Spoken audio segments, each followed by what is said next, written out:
Boa tarde, engenheiros e engenheiras. Hoje realizaremos a nossa apresentação sobre neutralizadores dinâmicos, que é um tópico relacionado diretamente com o movimento harmônico forçado. Bom, aqui temos o sumário de como a nossa apresentação irá proceder. E passando para o primeiro tópico, a introdução à teoria. Para se entender o movimento harmônico forçado, é necessário primeiro entender o que é o movimento harmônico. O movimento harmônico é um tipo de movimento caracterizado por repetições a cada período t, apresentando uma amplitude, que basicamente é a variação da distância percorrida pelo objeto de estudo, e também de uma velocidade angular, que é a velocidade com que o corpo ele irá oscilar. Indo para o movimento harmônico forçado, este movimento ele é caracterizado por dois regimes. O primeiro é o regime transitório, que é um regime onde suas amplitudes irão sendo variadas, ou seja, ela está sujeita a um tipo de amortecimento que faz com que a cada repetição no período a amplitude ela se reduza, visto que o corpo está sendo resistido na direção oposta ao movimento. Porém, este sistema estaria preso a um oscilador que fizesse com que todo o conjunto ficasse em regime permanente. Esse regime ele manteria o sistema oscilando com amplitude constante a cada período t, ou seja, ele ficaria em movimento harmônico simples, onde não se varia a amplitude e o movimento ele é infinito e constante. Passando para a ressonância é um fenômeno do movimento harmônico forçado, onde quando se atinge uma certa frequência angular, o corpo ele acaba sofrendo forças que fazem com que sua oscilação fique inconstante. De certa forma, que ele acaba prejudicando o sistema e a integridade do objeto. E para resolver esse problema da ressonância, iremos hoje falar sobre os neutralizadores dinâmicos, que, ademais, na apresentação, a gente irá trabalhar melhor essa ideia.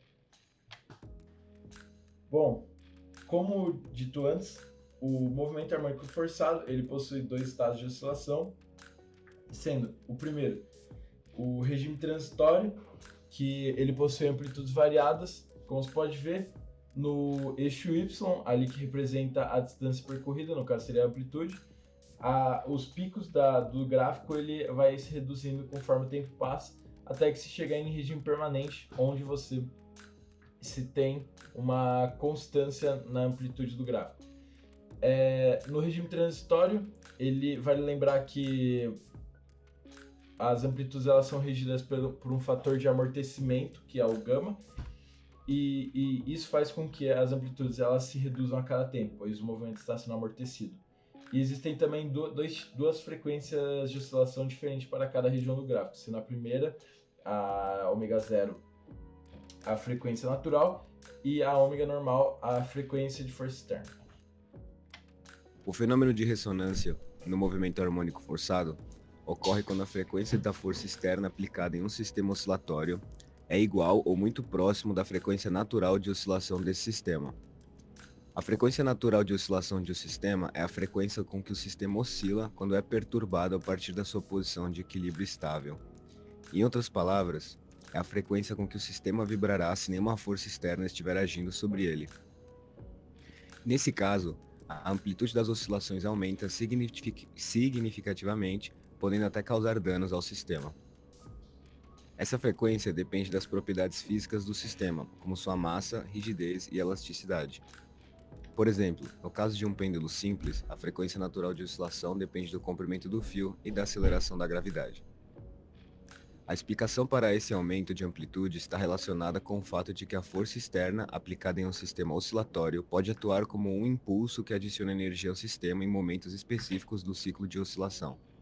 Se a frequência da força externa for igual à frequência natural de oscilação do sistema, os impulsos serão aplicados sempre que o sistema estiver em sua posição de máximo deslocamento, o que levará a um aumento progressivo da amplitude das oscilações. Esse fenômeno pode ser observado em diversos sistemas físicos, como pêndulos, molas, circuitos elétricos, entre outros. Ele é amplamente utilizado em aplicações como em sistemas de captação de energia eólica, em que turbinas são projetadas para ressoar com a frequência das rajadas de vento, aumentando assim a eficácia da captação de energia. No entanto, é importante ressaltar que a ressonância pode ter efeitos negativos em certos sistemas, como por exemplo em pontes, que podem colapsar se submetidas a frequências de ventos coincidentes com sua frequência natural de vibração. Por isso, é necessário considerar cuidadosamente os efeitos da ressonância em projetos de engenharia e em outras aplicações. A frequência natural de oscilação é importante porque determina a resposta do sistema a forças externas. Quando uma força externa é aplicada em um sistema, a amplitude das oscilações depende da frequência da força externa em relação à frequência natural de oscilação do sistema. Se a frequência da força externa for igual à frequência natural da oscilação do sistema, a amplitude das oscilações pode aumentar significativamente devido ao fenômeno da ressonância. Por isso, é importante conhecer a frequência natural de oscilação de um sistema em diversas aplicações. Como dito antes, na construção de pontes, prédios, sistemas de captação de energia eólica, entre outros. Explicando agora o que é um neutralizador dinâmico de vibração, na figura podemos observar um sistema, e em vermelho podemos observar um sistema secundário que contém uma mola, marcada em azul. O neutralizador dinâmico de vibração é o sistema secundário acoplado a uma estrutura que controla a amplitude e vibração do sistema. Ideal para o sistema que a força externa tem a frequência no intervalo de ressonância. Os valores das massas e da rigidez das molas são os principais atributos para selecionar um neutralizador a um sistema, optando pelos valores que as oscilações do sistema original seja a mínima para a frequência de ressonância. A ação dos neutralizadores gera força de reação, tais que atenuam a frequência natural do sistema primário, neutralizando o efeito destrutivo da ressonância. Bom, agora falando de aplicações dos neutralizadores dinâmicos na vida real, pode-se notar que na ponte Rio-Niterói esses neutralizadores são extremamente importantes, visto que, como essa ponte ela é extremamente extensa e passa uma grande quantidade de carros que acabam por fazer com que ela balance muito, então esses neutralizadores são essenciais para a sua integridade. A ponte Rio-Niterói, além de estar sujeita às condições climáticas do local, que são extremamente rigorosas devido às fortes ventanias, ela também está sujeita às condições de passagem dos carros, que fazem com que a sua estrutura sofra muito com vibrações ao longo do dia. Para isso, existem os neutralizadores dinâmicos, que são esses sistemas de molas que, como representar na figura, ao sofrer uma vibração, esses sistemas eles oscilam de cima para baixo e ficam nesse ciclo até que as forças sejam anuladas. Como falado nos slides anteriores, os neutralizadores eles acabam por oscilar junto e impedir com que a ponte atinja a sua frequência de ressonância e sua estrutura seja completamente danificada. Bom, vamos falar agora do experimento. Para o experimento utilizamos uma fonte, 2 sensores PASCO, 2 polias, pesos, molas e disco. A estrutura do experimento ficou assim. O disco de baixo funcionou como sistema secundário, ou seja, o neutralizador dinâmico de vibração, aquele que neutralizaria o sistema primário. Agora em verde está o sistema primário, que é o primeiro disco, aquele que vai ser neutralizado. Um resumo dos objetivos do experimento. Estudar um modelo constituído de 2 osciladores acoplados para validar a dinâmica dos neutralizadores, modelar matematicamente e obter as equações dinâmicas dos osciladores acoplados, analisar a amplitude dos osciladores acoplados no regime permanente, verificar a condição de ressonância entre o oscilador secundário e a força externa para amortecer o sistema primário. Bom, para o modelamento matemático, nós adotamos essa estrutura, que é muito similar ao experimento. Vejam que os 2 cubos são os sistemas, sendo o vermelho o sistema secundário e o azul o sistema primário. O sistema secundário se comportando como o neutralizador dinâmico de vibrações. O sistema primário é aquele que sofre a força externa. Ambas as molas deformam. E ambas as molas são diferentes, assim como no experimento. A equação final foi obtida como a frequência angular do movimento forçado é igual à frequência angular do sistema secundário, que é igual à raiz da constante elástica da mola do sistema secundário dividida pela massa do sistema secundário. O experimento foi dividido em passos. O primeiro deles foi determinar as constantes elásticas das molas. Para isso, nós utilizamos a teoria do equilíbrio estático. Então, obtivemos que o peso era igual à força elástica para ambas as molas. Com isso, a massa vezes a gravidade seria igual à constante elástica das molas vezes a deformação que elas sofrem.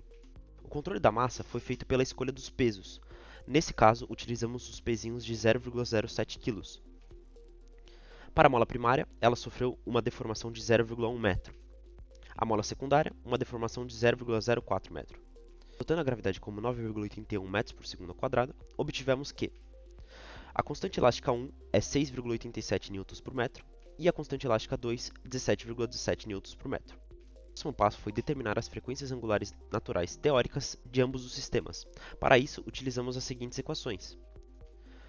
Por meio da balança, medimos as massas de ambos os sistemas.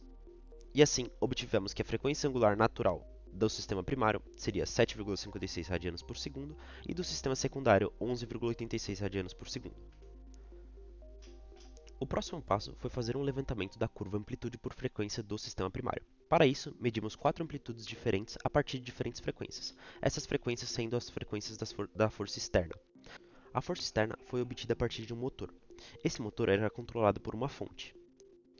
Na fonte, era possível alterar a tensão que ela fornecia ao sistema. Portanto, para obter as diferentes frequências da força externa, nós alteramos a tensão que a fonte fornecia e obtivemos essa tabela. Vale ressaltar que as amplitudes apresentadas foram obtidas a partir das medições do sensor Pasco. A partir dessa tabela, nós construímos o gráfico no Excel. Verifica-se nesse gráfico que a amplitude aumenta conforme a frequência aumenta. Vale ressaltar que essa amplitude está aumentando até se aproximar do ponto de ressonância, quando atinge a frequência de ressonância. Essa amplitude, então, depois da ressonância, iria diminuir. Para verificar a ação dos neutralizadores sobre o sistema primário, vamos ver os 3 vídeos que nós gravamos.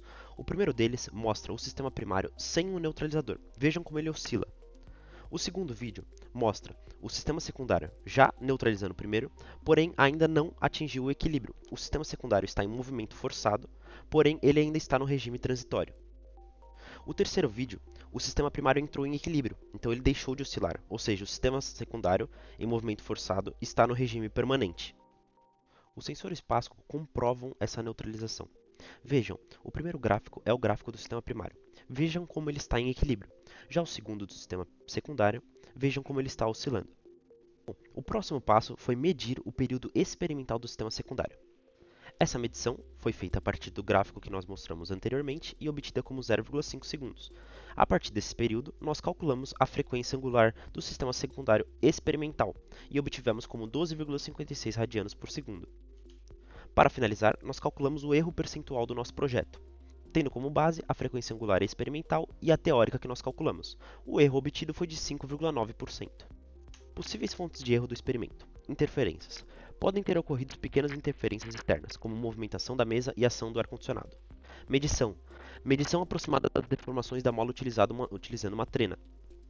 Aproximações. Para os cálculos, os valores foram aproximados a 2 casas decimais. Sensores. A medição dos sensores pode ter erros. Para finalizar, as análises e conclusões do experimento. Verificou-se que é possível neutralizar a oscilação de corpos submetidos a forças externas e evitar a ressonância, por meio dos neutralizadores, como nós verificamos. O neutralizador dinâmico que neutraliza o sistema principal oscila em movimento harmônico forçado, como visto nos vídeos que nós mostramos. Avaliou-se que a equação ômega-F é igual a ômega-2, que é igual a raiz de K2 dividido pela massa de 2, é válida. Foi testado o mesmo experimento com um fio fora das polias, obtendo um erro de mais de 50%. E isso demonstra a importância de construir o experimento e a sua estrutura eficientemente.